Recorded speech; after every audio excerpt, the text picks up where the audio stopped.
Office থেকে বাড়ি ফিরে বাবা আর বড় চাচিকে ঘনিষ্ঠ অবস্থায় দেখলাম। আমি দাঁড়িয়ে হয়ে আছি, তারাও আমাকে দেখে আতঙ্কিত হয়ে গিয়েছে। বাবা রুম থেকে বের হয়ে গেল। চাচি কোনো রকমে কাপড় ঠিক করতে করতে বলল, মা, যা দেখেছিস ভুল বুঝিস না, কাউকে বলিস না, এতে আমার সংসারটা ভাঙবেই।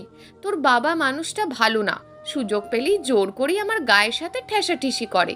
তিনি কান্না করতে করতে আমাকে জড়িয়ে ধরলেন। খেয়াল করলাম চোখে পানিও পড়ছে না। আমি বাড়িতে ঢুকেই মেন দরজা খোলা পেয়ে ঘরে প্রবেশ করতেই আমার বাবা মায়ের রুমে এমন ফালতু কাজকর্ম দেখলাম। আমি আমার রুমে এসে একটু ফ্রেশ হয়ে নিলাম, তারপর ভাত খেতে বসেছি। বাবা আসার পর আমাকে বললেন, যা দেখেছো এটা কাউকে বলার দরকার নেই। তুমি আমার সন্তান, যথেষ্ট বড় হয়েছো, তোমাকে কিছু বোঝাতে চাই না। আর কেউ কিছু জানলে বিষয়টা তোমার জন্য ভালো হবে না। আমি চুপচাপ খাচ্ছি আর ভাবছি বিন্দু মাত্র লজ্জা নেই। আর যতটুকু দেখলাম মনে হলো না কেউ কাউকে জোর করে কিছু করছে। আমার মা মারা গেছে আজ 3 বছরের মতন। আমার মা গাড়ি অ্যাক্সিডেন্টে মারা যায়। মায়ের সাথে কখনো বড় চাচির সম্পর্ক ভালো ছিল না, কারণ সংসারে মাতব্বরি করতো বড় চাচি, যেটা আমার মায়ের একদম পছন্দ ছিল না। আমি বড় হওয়ার পর থেকেই দেখতাম প্রায়ই বাবা মায়ের সাথে ঝগড়া হতো চাচিকে নিয়ে। আর বাবা চাচির কাছেই টাকা জমা রাখতেন। আমার বয়স যখন 15 বছর, তখন মা সংসার আলাদা করে ফেলেন।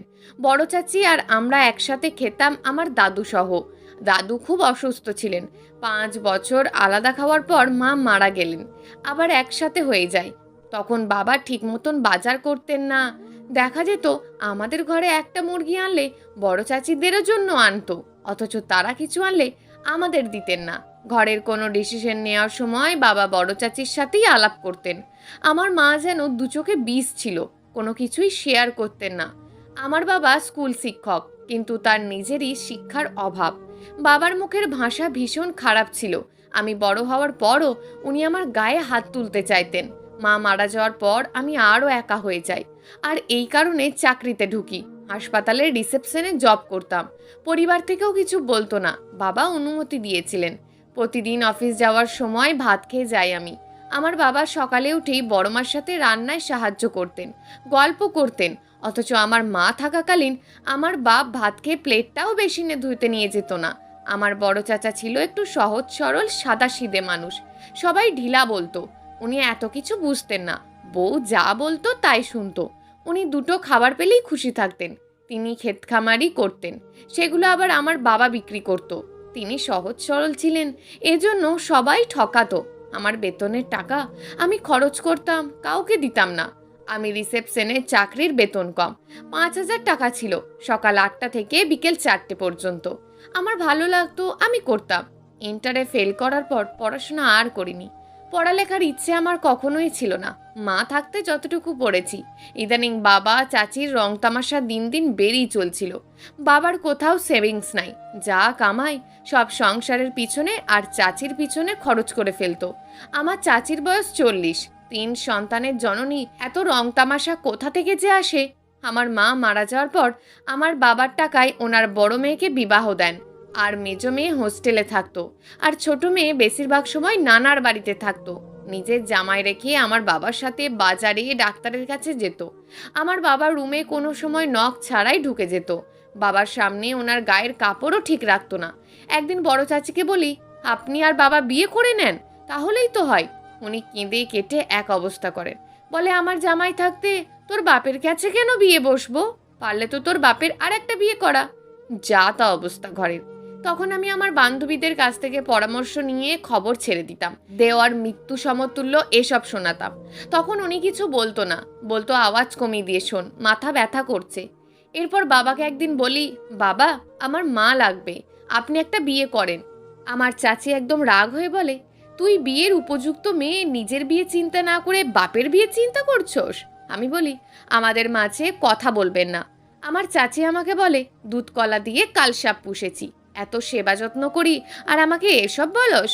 আমি কান্না করে দিয়ে বাপকে বলি, বাবা, আমার মা লাগবে, আপনাকে আমি বিয়ে করাবো। বাবা উত্তর দিল, তাহলে বড় চাচিকে মা ডাক, এখন বিয়ে করার বয়স আছে আমার? বাবা, আপনার এত বেশি বয়স হয়নি এখনো, 50 বছর এত বেশি না। আমার মা লাগবে, আপনি মা এনে দিন, কথা শেষ। এরপর থেকে বড় চাচির কীর্তি আরও ফুটে ওঠে এবং আমি আরও শিওর হয়ে গেলাম যে চাচির সাথে বাবার অবৈধ সম্পর্ক আছে। প্রায় রাতেই বাবার ঘরে চাচিকে ঢুকতে দেখতাম। একদিন রাতে তো আমি বড় চাচাকে নিয়ে ওনাদের হাতে নাতে ধরি। তখন চাচি ফালতু কান্না করে বলে, উনি হার্টের রুগী, আমি দেখছি রাতে কোনো সমস্যা হলো কিনা, বেঁচে আছে কিনা, কিছু লাগবে কিনা, এজন্য রাতে এসে দেখে যাই। আমি ঘরের সবার খেয়াল রাখি বলি, আমি তো সবাইকে বুক দিয়ে আগলে রাখতে চাই। বাবা আমাকে ভীষণ বকা দিল আর আমাকে পরের দিনই আমার নানার বাড়িতে পাঠিয়ে দিল। আমি নানার বাড়িতে যাই এবং সেখান থেকে অফিস করি। আমার রাগে শরীর ফেটে যেত। আমার অফিসের এক কলিগ আমাকে পরামর্শ দেয়, যত তাড়াতাড়ি পারো তোমার বাপকে আবার একটা বিয়ে করিয়ে দাও। আমি চিন্তা করতে লাগলাম কিভাবে ওনাকে বিয়ে করানো যায়। কয়েকদিন পর আমার বাবা আসলো আমাকে নিতে। এসে আমার নানুর সাথে ফিস ফিস করে কি যেন বলছে আর আমার নানুকে বললেও আপনিও সাথে চলেন। আমার বাবাকে জিজ্ঞেস করলাম কেন? নানু বলল, তোর বিয়ে ঠিক হয়েছে, তারা তো তোরে আগেও দেখেছে, সামনের বৃহস্পতিবার তোর বিয়ে। আমি বললাম ছেলেকে? তখন উনি বললেন ওনার মামাতো বোনের ছেলে। আমার বাবার মামাতো বোন মানে আমার ফুফু। ওনার ছেলেটাকে আমি চিনি, মানুষটা এতটাও খারাপ না। আমার বিয়ে নিয়ে কোনো মাথা ব্যথা নেই, আমার বাহিরের রিলেশনও নাই, সবাই যা সিদ্ধান্ত নেবে তাতেই রাজি। তবে বুঝতে পারলাম আমাকে সরানোর এটা নতুন রাস্তা। আমি বললাম আমার মা নেই, আমাকে মা এনে দাও, তারপর বিয়ে করব। তখন খবর আসলো আমার বড় চাচাকে মেডিকেলে নিয়ে যাচ্ছে। একটু অবাক হই, কারণ উনি সুস্থ ছিলেন। আমি, বাবা, আমার এক মামা সহ আমরা মেডিকেলে যাই। আমরা গিয়ে দেখি একটা কেবিনে ওনাকে শুয়ে রেখেছে। বড় চাচা আর নেই, মারা গেছেন। উনি হার্ট অ্যাটাকে মারা যান। বড় চাচা মারা যাওয়ার পরপরই আমার চাচি এত মানুষ রেখে আমার বাবাকেই জড়িয়ে ধরে কান্না করার মানেটা আজও বুঝলাম না। আমাকেও জড়িয়ে ধরে কান্না করলো না, অথচ বাবাকেই জড়িয়ে ধরে কান্না করতে হলো। বড় চাচার লাশ বাড়িতে আনা হলো এবং দাফন সম্পন্ন করা হলো। চাচার মৃত্যুটাই আমার জন্য কাল হয়ে দাঁড়ালো। বড় চাচা মারা যাওয়ার পর আবার নতুন কাহিনী শুরু হলো। উনি কান্না করেন শুধু বাবাকে দেখলে। আমার বাবা যখন স্কুলে যায় কিংবা বাজারে যায় তখন ওনার কোনো কান্না থাকে না, বাবা ঘরে আসলেই ওনার কান্না শুরু হয়। কি এক আজব অবস্থা! চাচা মারা যাওয়ার 10 দিনও পার হয়নি আমার নানুদের নিয়ে আসে আমার বাবা। আমার নাকি বিয়ে দেবে। আমি বলেছি বাবা মা না এনে দিলে আমি বিয়ে করব না। তখন বড় চাচি আমাকে বলে, আমাকে মা ডাক, আমিই তো তোর মা। বাবার বউকে মা ডাকবো, আপনি চাচি, বাবার বউ তো না। তখন বড় চাচির এক আত্মীয় বলে, তোর বড় চাচিরে তো কেউ নেই, তোর বাবার সাথে বিয়ে দিয়ে দে, ঘরের মানুষ ঘরেই থাকবে, বাহির থেকে কেন মানুষ আনবি? আমি হতবাক হয়ে যাই আর বলি, এখনো তো 10টা দিনও পার হলো না চাচা মারা গেছে, এর মধ্যে ঘরে বিয়ে বিয়ে শুরু হয়ে গেছে। আমার বাবা বলে, এসব বাদ দাও, তোমার বিয়ে দেওয়া এখন বড় কাজ। আমি বললাম, আপনি বিয়ে করে আমাকে মা এনে না দিলে আমি বিয়ে করব না। বাবা বলল, তোকে কথা দিলাম, তোর বিয়ে দিয়ে তারপর আমি তোর জন্য তোর পছন্দের তোর মা আনবো। আমি রাজি হলাম এবং এর কয়েকদিন পর আমার বিয়ে হয়ে যায়। আমার চাকরিটা ছেড়ে দিই, বিয়ের পর শ্বশুর বাড়িতে যাই। দিনগুলো ভালোই কাটে, ওনারা ভালো মানুষ ছিলেন, আমার স্বামীও অনেক ভালো মানুষ ছিলেন, আমাকে ভালোবাসার কোনো কমতি রাখেন না। আমার বিয়ের 1.5 মাস পর শুনি আমার বাবা বড় চাচিকে বিয়ে করেছেন। শোনার পরপরই আমি সেখানে যাই, আমার শাশুড়ি সহ। উনি আমার ফুপু, তাই লোকানোর কিছুই ছিল না। আর বিয়ের খবরটা আমি শাশুড়ির থেকেই পাই। গিয়ে দেখি আমার বড় চাচি রান্না করছে। দেখে মনে হয় না উনি 1.5 মাস আগে বিধবা হয়েছেন। সবুজ রঙের শাড়ি, হাতে গলায় আমার মায়ের সামান্য কিছু গহনা। আমি ওনার গলা থেকে চেনটা টেনে ছিঁড়ে ফেলি, কারণ হচ্ছে এটা আমার মায়ের জিনিস, ওনার অধিকার নেই। ওনার হাত থেকে আমার মায়ের চুড়িগুলোও নিয়ে ফেলি। আমার বাবা 2 ব্যাগ ভর্তি বাজার নিয়ে বাড়ি ফেরে। বাবাকে দেখে আমি চিৎকার করে বলি, তুই আমাকে কথা দিয়েছিলি আমার পছন্দে বিয়ে করবি, আর তুই বিয়ে করেছস কারে? আমার বাবা আমাকে মেরে বাড়ি থেকে বের করে দেয় আর বলে, জীবনেও তোর চেহারা দেখতে চায় না। আমি প্রতিবেশীদের ডাকি এবং নিয়ে আসি, সবাই ছিছি করছে। আমার বাবা তাদেরকে বলে, আমার যা ইচ্ছা তাই করেছি, আপনারা বলার কে? আমি গ্রামের মেম্বার চেয়ারম্যানদের নিয়ে বিচারে বসাই। বিচারে ছিছি করা ছেড়া তাদের আর কিছুই করার ছিল না, কারণ ওনার জীবন, ওনার যাকে ইচ্ছা বিয়ে করতে পারেন, সেখানে বাধা দেওয়ার কেউ নেই এবং ওনার বাড়ি যাকে ইচ্ছে তিনি রাখতেই পারেন। এখানে আমার করার কিছুই ছিল না। বিচারের সবাই আমাকে মায়া দেখালো, কিন্তু সত্যি তাদের কিছু করার ছিল না, কারণ বাবা অনৈতিক কিছু করেনি তাদের চোখে। উল্টে আমাকে বলল, বাবা আর ওই বেয়াদব মহিলাটা আমি নাকি অনেক বেশি বাড়াবাড়ি করছি। বিচার বসানোর পর চিরতরে আমার বাবার বাড়ি যাওয়া বন্ধ হয়ে গেল এরপর বাবা আমার আর কোনো খোঁজ খবর নিতেন না। আমার শাশুড়ি এবং আমার স্বামী বললেন এসব বিষয়ে যেন আর না জড়াতে। এর মধ্যে আমি গর্ভবতী হলাম। আমার শ্বশুরবাড়িতে অনেক কানাঘুষা করতো আমার বাবার বিয়ের বিষয়টা নিয়ে। ওটা গ্রাম ছিল, কিন্তু করার কিছু ছিল না। কিন্তু এই বিষয়টা নিয়ে আমার স্বামী বা শাশুড়ি কখনো কিছু বলেনি। আমি একটি ছেলের জন্ম দিই। আমার নানার বাড়িতে সবাই দেখতে আসে। আমার বাবাকে খবর দেওয়া হয় নাতি হয়েছে, কিন্তু উনি দেখতে আসেননি। আমি অনেক আশায় ছিলাম হয়তো বাবা আসবেন, কিন্তু আমার বাবা আসেননি। আমার ছেলের বয়স 3 মাস, তখন জানতে পারলাম আমার স্বামী আর একটি বিবাহ করেছেন শহরে। আমার ছেলে হওয়ার পর থেকে আমার স্বামী আর শহরে যেতেন না। একদিন দুপুরবেলা ওনার বিবাহ করা মেয়েটা আসেন এবং বিষয়টা আমার স্বামী স্বীকার করেন। মেয়েটা 3 মাসের গর্ভবতী। তিনি শহরে দোকান করতেন এবং উনি যেখানে বাসা ভাড়া নিয়ে থাকতেন মেয়েটাও নাকি সেখানে বাসা ভাড়া নিয়েই থাকতো। একদিন অনৈতিক কাজ করার সময় ওই বাসার মানুষজনের কাছে তারা ধরা খায় এবং আমার স্বামী আর ওই মেয়েটিকে ওরা অনেক মারে। পরে বিয়ে করিয়ে দেয় আর তারা ওখানেই সংসার করত। আমার স্বামীর সাথে তার সুখের সংসার ছিল, তবে মেয়েটির আগে থেকে জানতো না আমার স্বামী বিবাহিত ছিলেন। আমার সেদিনও কান্না ছাড়া আর কিছুই করার ছিল না। আমার স্বামীর পায়ে ধরে মাপ চেয়েছিল আমার কাছে। মাপ চেয়ে আর হবেটা কি, কারণ যা হওয়ার তা হয়ে গেছে।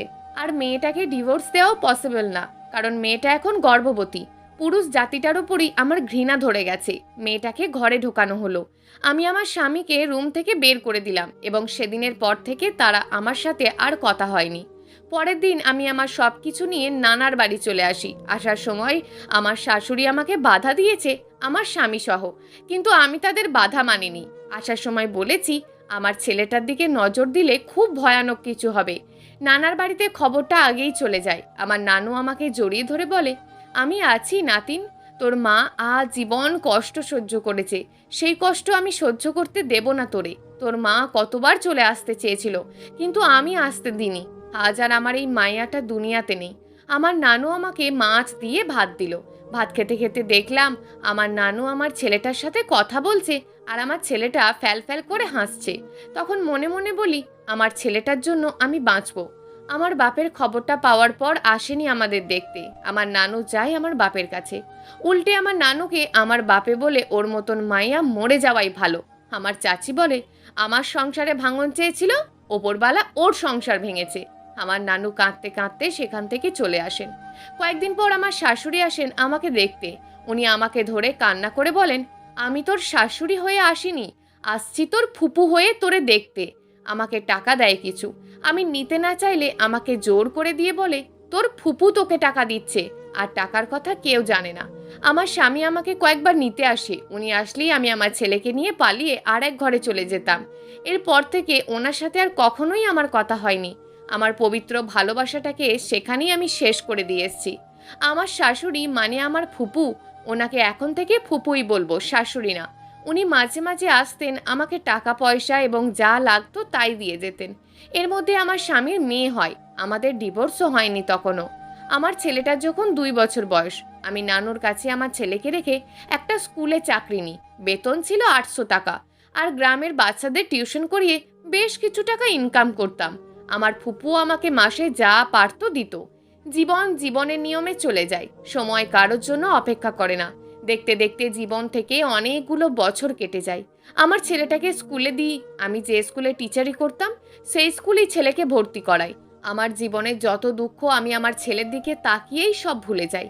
আমার জন্য অনেক বিয়ের প্রস্তাব আসতো, কিন্তু ছেলেদের ওপর বিশ্বাস হারিয়ে যাওয়াতে আমি আর বিয়েতে রাজি হইনি। ছেলেকে নিয়েই আমার দুনিয়া ছিল। ছেলের বাবা নাকি সুখেই সংসার করছিল। পরপর তাদের আরও 2টি মেয়ে হয়। আমার বাবার সাথে আর যোগাযোগ হয়নি। এর মধ্যে আমার নানু মারা যায়। আমি অনেক একা হয়ে যাই আমার ছেলেটাকে নিয়ে, কারণ আমার নানু আমার ছেলেটাকে দেখতো যতক্ষণ আমি স্কুলে থাকতাম। আমার নানুর দাফনের সময় আমার বাবা আসে এবং আমার বাবা বাচ্চাও আসে। 2টি ঘৃণার মানুষ আসে। আমার বাচ্চার বাবা আমার সাথে দেখা করতে চাইলে আমি দেখা করিনি। আমার বাবা চলে যায়। দূর থেকে দেখেছি মানুষটা অনেক শুকিয়ে গেছে। আমার নানু মারা যাওয়ার পর আমার কষ্ট আরও বেড়ে গেল। তখন আমার নানুর এক দুঃসম্পর্কের বোনকে এনে রাখলাম। উনিও বয়স্ক ছিলেন। ওনার ওষুধ খরচ সহ যাবতীয় সব কিছু আমি বহন করতাম। শুধু আমি ঘরে না থাকা অবস্থায় আমার ছেলেটাকে দেখতেন। আমার ছেলেটাকে আমার স্বামী তেমন দেখতে আসতেন না।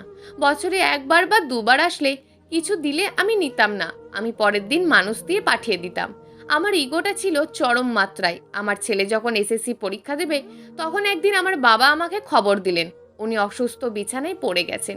ওখানে খাওয়া, ঘুম এবং বাথরুম। আমি পরের দিন আমার ছেলেকে নিয়ে গেলাম।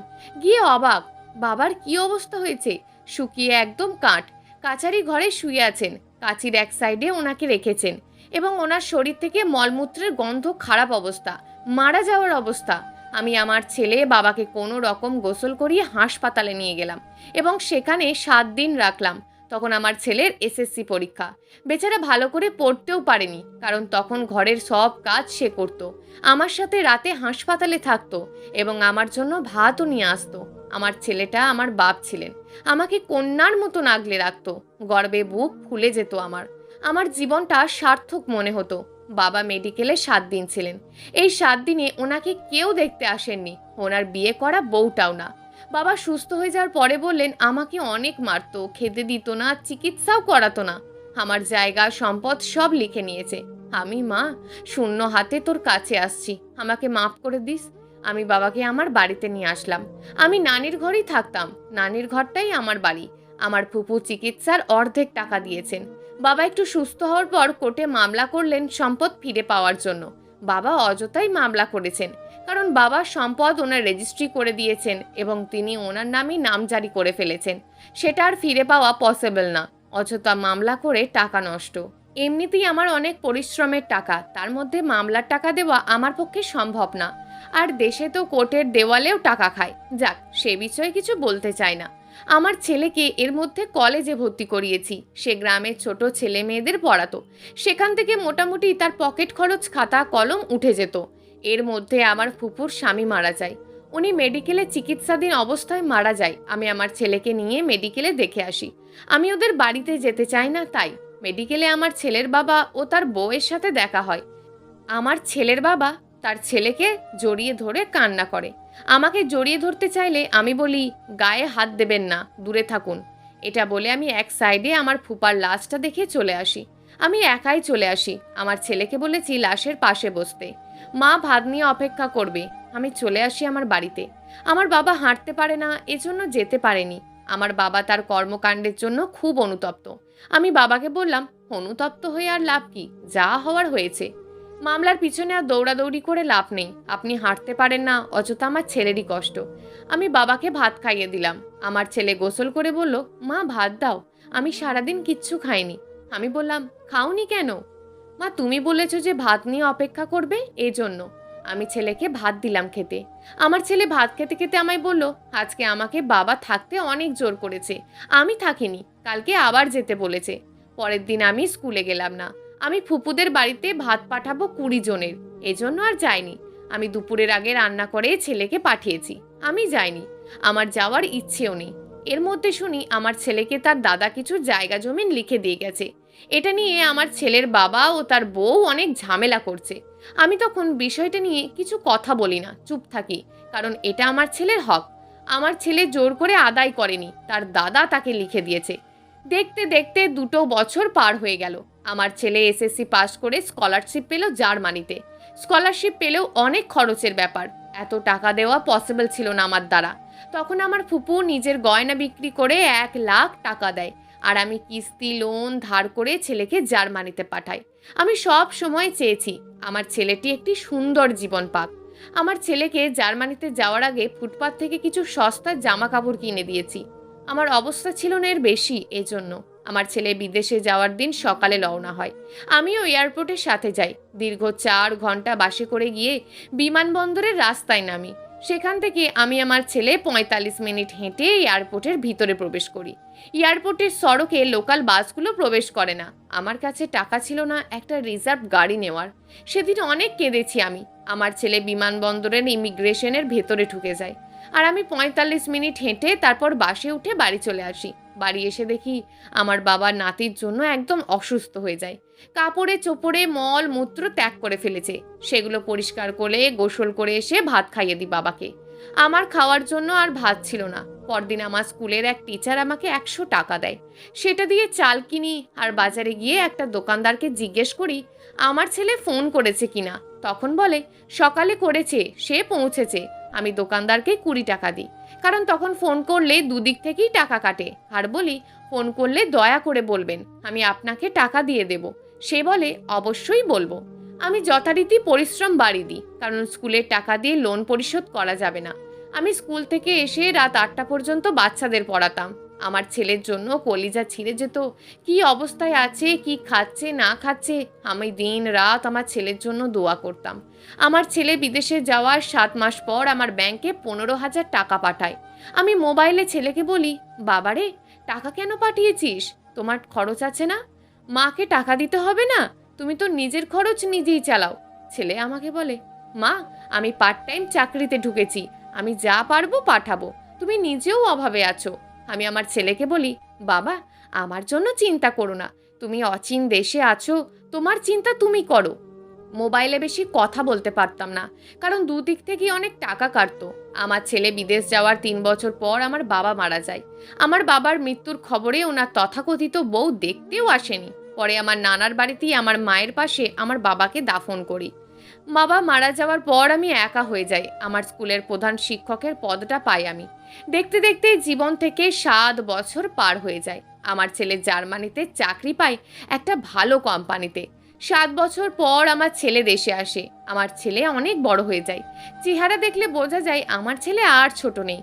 যে এয়ারপোর্টে আমার ছেলে টাকার অভাবে হেঁটে ঢুকেছিল, সেই বিমানবন্দর থেকে এবার আমার ছেলে কার ভাড়া করে এসেছে। ছেলে দেশে এসেই আমার ফুপুর সাথে দেখা করতে যায়। ওনাদের জন্য উপহার এনেছে ওর বাবার জন্য, সেগুলো নিয়ে দেখে আসে এবং আমার ফুপুর জন্য 5 ভরি গয়না আনে। আমার ফুপু গহনা নিতে চায়নি, আমরাই জোর করে দিয়েছি। বলেছি আবার আসলে আবার আনবে, কারণ একদিন উনি গহনা বিক্রি করে আমার ছেলের জন্য 1 লাখ টাকা দিয়েছিলেন। আমার জন্য একটা চেন আনে আমার ছেলে, আমাকে পরিয়ে দেয়। আমার ছেলে দেশে 3 মাসের মতন ছিল। সে দেশে আসার পর আমার ছেলের দাদা দিয়ে যাওয়া জায়গাগুলো আমার ছেলের কাছ থেকে নিয়ে তার বাবা সেল করে দেয়। আমার ছেলেও বিনা বাক্যতে দিয়ে দেয়। আমি আমার ছেলেকে যখন জিজ্ঞেস করছি, বাবা তুমি তোমার দাদার দেওয়া জিনিসগুলো কেন দিয়েছো, আমার ছেলে উত্তর দেয়, মা বাবা বলেছে জায়গাগুলো দিয়ে দিলে নাকি ওনার পিতৃত্বের ঋণটা শোধ হয়ে যাবে। আমার বোকা বাবা তো জানেই না পিতার ঋণ শোধ করা যায় না। আমি আর কিছু বলিনি আমার ছেলেকে। এই 3টে মাস প্রতিদিন ওর বাবা সকালে চলে আসতো আর গ্রামের সবাইকে বলে বেড়াতো তার ছেলেকে সে মানুষের মতন মানুষ করেছে। কিন্তু সে আমার ছেলেকে বছরে 1বার বা 2বার দেখতে আসতো, তাও কোনো দরকার হলে। সে তেমন কিছুই কিনে দিত না, তখন তো আর পিতৃত্ব জেগে ওঠেনি। তবে আমি মিথ্যা বলবো না, আমার ফুপু সবার অগোচরে তার সাধ্য মতন কাজ করেছে আমাদের জন্য। এর প্রতিদান আমি কখনোই দিতে পারবো না। আমার ছেলে দেশে থাকাকালীন প্রতিদিন তার বাবার সাথে দেখা করে আসতো। নানা রকম অভাব এটা সেটা বলতো আর বলতো, বাবা তোর 3টে বোন, ওদের দেখিস আমি মরলে, বোন 3টের বিয়ে দিস বাবা, এগুলো তোর দায়িত্ব। আমার ছেলের বাবার 2য় বউয়ের 3টে মেয়ে, কোনো ছেলে হয়নি। আমার ছেলে চেষ্টা করতো তার বাবাকে এড়িয়ে চলার। একদিন আমার ছেলে মুখের ওপর জবাব দেয়, আমার কোনো দায়িত্ব কিংবা ছেলে হিসেবে তেমন খোঁজ খবরও রাখতেন না। আপনি আমার বাবা, এটার জন্য আপনার কাছে আমি কৃতজ্ঞ। আমি আমার সাধ্য মতো চেষ্টা করব আপনার জন্য করার। আপনি আমার শুধু বাবা ডাকটাতেই সীমাবদ্ধ, এর বেশি কিছু না। আমার দুনিয়া, আমার আখেরাত সব আমার মা। আমি বিদেশে যাওয়ার সময় জামা কাপড় কেনার জন্য সামান্য কিছু টাকা চেয়েছি আপনার কাছে, আপনি দেননি। আমি বিদেশে যাওয়ার দিন পান্তা ভাত খেয়ে অনেকটুকু পথ হেঁটে গিয়েছি। সেখানে গিয়ে দীর্ঘ 3 মাস আমি একবেলা খেয়ে দিন যাপন করেছি, আপনি আমার খবরও নেননি। আপনার টাকা থাকার সত্ত্বেও আপনি আমাকে দেননি। আমি এসব কিছু মনে রেখেছি, তবে প্রকাশ করিনি। আজকে এতটুকু অবদান শুধু আমার মা। আমার মা আমার দুনিয়ার, আমার জান্নাত। আপনার কোনো জায়গা নেই, দয়া করে মাফ করবেন বাবা। আপনার শেষে দাদার জায়গাগুলো চেয়েছিলেন, সেটাও আমি দিয়ে দিয়েছি। ছেলেকে বললাম, বাবা এবার একটা ছেলে বউয়ের মুখ দেখতে চাই, নাতি নাতনি দেখতে চাই। ছেলে উত্তর দিল, মা এবার গিয়ে আসি, একটা বাড়ি করে নি। আমি আর কিছু বলিনি। আমার ছেলে আবার চলে যায় জার্মানিতে। আমি আবার একা হয়ে যাই। আমার স্কুল আর ঘর নিয়েই সময় কেটে যেত। আমি টিউশন ছেড়ে দিয়েছি। ছেলে মাসে মাসে ব্যাংকে টাকা পাঠায় আমার খরচের জন্য, কিন্তু আমি একটা টাকাও ধরি না, কারণ আমার স্কুলের বেতন দিয়ে আমার হয়ে যায়। আমার ফুপু একটু অসুস্থ হয়ে যাওয়াতে ওনার ছেলের বউ তেমন দেখাশোনা করতো না ওনার। আমার ফুপু আমার কাছে চলে আসে। ফুপু আসার পর আমার একাকিত্ব দূর হয়। স্কুল থেকে আসার পর ফুপুর সেবা যত্ন করেই দিন রাত কাটতো। ফুপু আমার বাড়িতে আসার পর ফুপু সুস্থ হয়ে যায়। সুস্থ হওয়ার পর থেকে রান্না বান্না করতো। আমি মানা করা সত্ত্বেও করতো। আমার ছেলে কিছু টাকা পাঠিয়েছে কিছু জায়গা জমিন কেনার জন্য। ছেলে বলল আমার নামে জায়গাগুলো কেনার জন্য। আমি ছেলেকে বললাম, বাবা কতদিন আর বাঁচবো, তোর নামই কিনি, তুই আর আমি তো একই। ছেলে ভীষণ রাগারাগি করলো। ছেলে জেদের কাছে তা থাকতে পেরে আমার নানার বাড়ি পুরোটাই আমার চাচাতো মামাদের থেকে কিনে নিয়েছে আমার নামে। আমার কিছু জমানো টাকা আর ছেলের মাসে মাসে পাঠানো টাকাগুলো উঠিয়ে 2তলা ফাউন্ডেশন দিয়ে কোনো রকমে 1তলা বাঁধি ছাদ দিয়ে। এর মধ্যে ছেলে ওখান থেকে ধার করে কিছু পাঠিয়েছে, কারণ জায়গা কেনাতে ছেলের হাতেও টাকা নেই। ছেলে একদিন ফোন করে তার একটা সম্পর্কের কথা জানালো। আমার ওই ছেলের মেয়েটাকেও ভালো লাগে। আমার ছেলে মেয়েটাকে ভালো লাগার কথা আমাকে জানায়। আমি বললাম, ভালো লাগলে সব ভালো হলে বাবা তুমি বিয়ে করে নাও, আর বাবা তোমার পছন্দই আমার পছন্দ। ছেলে আমাকে বলল, মা আমি তোমার আর দাদির জন্য 3 মাসের জন্য একটা ভ্রমণ ভিসা পাঠাচ্ছি, তোমরা চলে আসো। আমরা বললাম আচ্ছা, আর 4টে বা 5টা মাস পর যাব, কারণ এখনো ঘরের কাজ শেষ হয়নি, সামান্য কিছু বাকি আছে। আমি তো স্কুলের প্রধান শিক্ষক, আমাকে ছুটির একটা ব্যাপার আছে। ছেলে বলল, আচ্ছা মা, আমি সব প্রসেসিং করে নিই। দীর্ঘ 9 মাস পর সব প্রসেসিং শেষ করে আমার ফুপুকে সাথে নিয়ে জার্মানিতে যাই। আমার ছেলে আমাদের নিতে এয়ারপোর্টে আসে। আমার ছেলেকে দেখে আমার কি যে শান্তি লাগে। সাথে ওই মেয়েটাও আসে। মেয়েটা দেখতে ভীষণ মায়াবতী। আমার ছেলেকে আমি 15 মিনিট জড়িয়ে ধরে রাখি। আমার ছেলে যেখানে বাসা ভাড়ায় থাকে, বাসাটা ভীষণ সুন্দর, অনেক বড়। আমার ছেলে দাদিকে পেয়ে আরও ভীষণ খুশি। মেয়েটা সহ রাতের খাবার খায়। মেয়েটা চলে যেতে চাইলে তার বাসায় তখন বলি, থেকে যাও আমাদের সাথে। মেয়েটার বাবা মা কেউ নেই। জার্মানিতে আসার পর তার বাবা মা মারা যায়। দেশে শুধু তার 2টো ভাই আর একটা বোন আছে। বেচারার অনেক কষ্ট। বাবা মাকে শেষ দেখাটাও দেখতে পারলো না। আমাকে মা মা ডেকে পাগল বানিয়ে দিত। মেয়েটাকে আমার ভীষণ মনে ধরেছে। ছেলেকে বললাম, আমরা থাকতে থাকতে বিয়ে করে নে, ওর ভাই বোনের সম্মতি নিয়ে। তারপর মেয়ে আমাকে ওর ভাই বোনের সাথে কথা বলিয়ে দেয়। তারাও রাজি। তবে যা বুঝলাম, মেয়ের ব্যাপারে তারা এতটা গুরুত্ব দিতে রাজি না। একটা শুক্রবার আমার ছেলের সাথে মেয়েটার বিবাহ হলো। আমি আর ফুপু এই দেশে অনেক ঘুরেছি, খেয়েছি, শপিং করেছি। আমার ছেলে কিংবা ছেলের বউ যে কেউ সময় পেলেই ছুটি পেলে আমাদের নিয়ে ঘুরতে বের হতো। আর মেয়েটা একটা কাজও করতে দিত না আমাদের। অফিস থেকে এসে কত রকমের রান্না করতো হিসেব নেই। আমি মানা করে বকা দিতাম, শুনতো না। দেখতে দেখতে 6 মাস কেটে যায়। আমরাও দেশে চলে আসি। তারা আসতে দিচ্ছিল না। আমার বউ দেশে আসার 7 দিন আগে থেকে কি কান্না। ছেলেকে বললাম, তাড়াতাড়ি দেশে আসিস বৌমাকে নিয়ে। আমি আর ফুপু দেশে চলে আসলাম। আমার জীবন পরিপূর্ণ। আমার জীবনে আর কোনো দুঃখ নেই। দেশে আসার পর আমার ফুপু আমাকে বলল, তুই ডিভোর্স দে। এমনিও তোরা বহু বছর ধরে কোনো সম্পর্ক নেই, এবং এটা কোনো সম্পর্কও না, তুই ডিভোর্স দিয়ে দে। আমার ছেলেও ফোনে বলল, মা ডিভোর্স দিয়ে দাও। আমি উত্তর দিলাম, বাবারে ডিভোর্স দেব, মানুষ কি বলবে, থাকুক না এভাবে। ছেলে বলল, মা এখানে কি আদেও কিছু আছে, তুমি নিজে থেকে ডিভোর্স দিয়ে দাও। তারপর আমি নিজে থেকে এত বছর পর ডিভোর্স দিয়ে দিই। ডিভোর্স দেওয়ার পর উনি আমার ঘরে এসে আমার সাথে চিৎকার চেঁচামেচি করছে। আমি বলেছি, আপনার সাথে আমার আর কিছুই নেই। আপনার দ্বিতীয় বউয়ের মুখ যেদিন দেখেছি সেদিনই আপনাকে ত্যাগ করেছি। দয়া করে ঝামেলা বাড়াবেন না।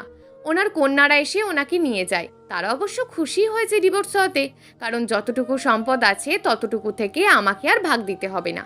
এর মধ্যে খবর আসলো আমার বৌমা গর্ভধারণ করেছে। তবে সেটি জরায়ু না, টিউবে। অপারেশন করে টিউব কেটে ফেলে দিতে হবে। কোনো রকম টিউবে রাখা যাবে না। এর মধ্যে আরেকটি সমস্যা হলো, আমার বৌমার স্বাভাবিক বাচ্চা দানের টিউব একটি। সাধারণত মেয়েদের 2টি টিউব থাকে, তবে 100 জনের মধ্যে 2টো বা 1 জনের একটি টিউব নিয়ে জন্মগ্রহণ হয়। সেটা পুরোটা ওপরওয়ালা প্রদত্ত ব্যাপার। আমার বৌমা মানসিকভাবে ভীষণ ভেঙে পড়েছে। এই বিষয়টা নিয়ে সে সুইসাইড পর্যন্ত করতে চাইছে। আমার ছেলে আমাকে এমার্জেন্সি টিকিট করে দিয়ে জার্মানি যেতে পড়লো। আমি কোনো রকমে 15 দিনের ছুটি নিয়ে আমার ফুফুকে নিয়ে জার্মানি চলে গেলাম। গিয়ে তো দেখি বৌমার অবস্থা খারাপ, কেমন শুকিয়ে গেছে আমার মায়াবতীটা। এদিকে ডাক্তার বলেছে যত তাড়াতাড়ি পসিবল টিউব কেটে ফেলতে। মায়াবতী আমাকে বলল, মা আমি মরে যাব, এর থেকে ভালো হবে, আমি তারপরও টিউব কাটবো না। আমি মায়াবতীকে বললাম, আমি বুঝতে পারছি কি বোঝাতে চাইছো মায়াবতী, তোমার যদি কখনো সন্তান না হয় আমি তোমাকে কোনো কথা শোনাবো না, কিংবা আফসোসও করব না। মনে করো আমি তোমাদের সন্তান, আমি তোমাদের বাবা মা ডাকবো। জীবনের সন্তানই সব না, ভালোবেসে আজীবন আমৃত্যু পর্যন্ত একজন আরেকজনের পাশে থাকা যায়। দরকার পড়লে সন্তান এতিমখানা থেকে নিয়ে আসবো। গর্ভ থেকে জন্ম দিয়েই বাবা মা হতে হবে এমন তো কোনো কথা নেই। মায়াবতী, তোমাকে খুব ভালোবাসি। তুমি অপারেশনটা করে ফেলো। তোমাকে হারাতে চাই না মা। এখন থেকে আমি তোমাদের সন্তান। আমার মায়াবতী বুঝলো। কয়েকদিন পর অপারেশন হলো। ছেলেকে বললাম, চল কয়েকদিন দেশে আয়। অনেক বছর হলো দেশে যাসনি। অতঃপর সবাইকে নিয়ে দেশে ব্যাক করছি। আমার মায়াবতীর বিষয়টা কাউকে বলিনি গ্রামের। আমি চাই না তার খুঁত আমরা ছাড়া আর কেউ জানি। ছেলেকে বলেছি, বাবা তুই খুব মানসিক সাপোর্ট দিবি। আমি খুশি হয়েছি যে ছেলেকে মানুষ করতে পেরেছি। তারপর আমার ফুপু মারা যায়। স্বাভাবিক মৃত্যু ছিল। তার বয়স হয়েছিল। আমার ফুপুকে আমার বাড়ি থেকে আমার ফুপার পাশেই তাকে দাফন করা হয়। আমার অতি আপনজন, আমার শুভাকাঙ্ক্ষী দুনিয়া থেকে বিদায় নিল। মানুষ মরণশীল, এটা আমাদের মানতেই হবে। আমার ছেলের বাবা এসে আমার ছেলের কাছে আবদার করলো তার মেয়ের মেজোটাকে বিয়ে দেওয়ার খরচ দেওয়ার জন্য। এবার আমি প্রতিবাদ করে বললাম, আমি খুব হিংসুটে মহিলা। ছেলেকে বললাম, দেখ বাবা, তোর বাবার জন্য যা করিস আমি কখনো বাধা দেব না, কিন্তু ওদের জন্য কেন করবি? একদম কোনো খরচ করবি না। আমার ছেলে উত্তর দিল, পারবো না। তখন আমার ছেলের কাছে তার বাবা আবদার করলো তাকে 2টো দুধের গরু কিনে দিতে। আমার ছেলে তাকে 2টো দুধের গরু কিনে দেয়। আমার বৌমা আমাদের বলল তার বাপের বাড়ি নিয়ে যাবে। আমরা রাজি হলাম। আমরা 3 জনে তার বাড়ি গেলাম। তাদের বাড়িতে যাওয়ার পর যা বুঝলাম, আমরা এসেছি এত দূর থেকে এসেছি, তাদের কোনো মাথা ব্যথা নেই। বিষয়টা আমি আর আমার ছেলে প্রকাশ করলাম না। আমরা ওর বড় ভাইয়ের বাড়িতে উঠেছি। আমরা নর্মালি সবাই একসাথে খাবার খেলাম। সেখান থেকে আসার পর হঠাৎ করে রক্ত বমি করছে। এক পর্যায়ে বমি শেষ হয়ে শুধু রক্ত ফেলছে। হাসপাতালে তাড়াতাড়ি নিয়ে যাই আমরা সবাই মিলে। ওর বড় ভাইয়ের পুরো পরিবার ছিল। আমার মায়াবতী দুনিয়া ত্যাগ করে। আমার মায়াবতীকে সাথে করে এই বাড়িতে এনেছিলাম, আর এখন যেতে হবে খালি হাতে। আমার ছেলে তো প্রায় পাগল হয়ে গেছে। আমার ছেলের মানসিক অবস্থা খুব খারাপ ছিল। এদিকে ছুটিও শেষ হয়ে আসছিল। জার্মানি ফিরতে হবে। আমি চাকরি জীবন থেকে অবসর নিয়ে নিলাম।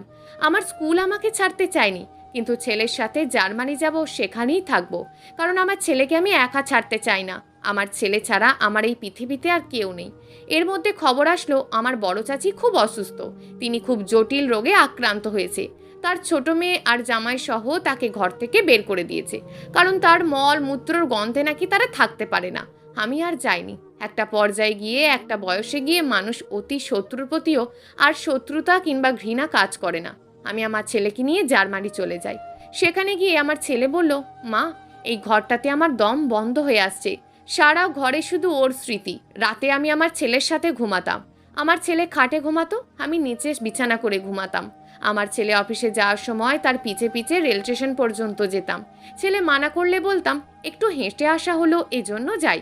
আমার ছেলের অফিস ছুটি হলে রেল স্টেশনের কাছাকাছি গিয়ে বসে থাকতাম। তারপর ছেলে ঘরে ফিরতাম। আমার সারাদিন আমার ছেলেকে নিয়েই ছিল। এর মধ্যে আমার ছেলের অফিস অন্য শহরে বদলি হয়। আমরা সেখানে চলে যাই। সব সময় নিয়মেই চলে যাই। জীবন কখনো থেমে থাকে না। কয়েকটি বছর পার হয়ে যায় আমার মায়াবতীর মৃত্যুর। ছেলেকে বলেছি, বাবা আমার বয়স হয়েছে, আমি আর পারছি না। বাবারে, আমাকে একটা বউ এনে দে।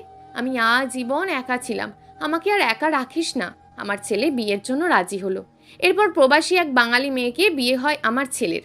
সে ডিভোর্সি ছিল, কিন্তু ভীষণ ভালো ছিল। জার্মানিতে অবৈধভাবে ছিল। আমার ছেলের সাথে বিয়ে হওয়ার পর বৈধ হয়। বিয়ের 2 বছর পর আমার ছেলের ঘর আলো করে একটি কন্যা সন্তান হয়।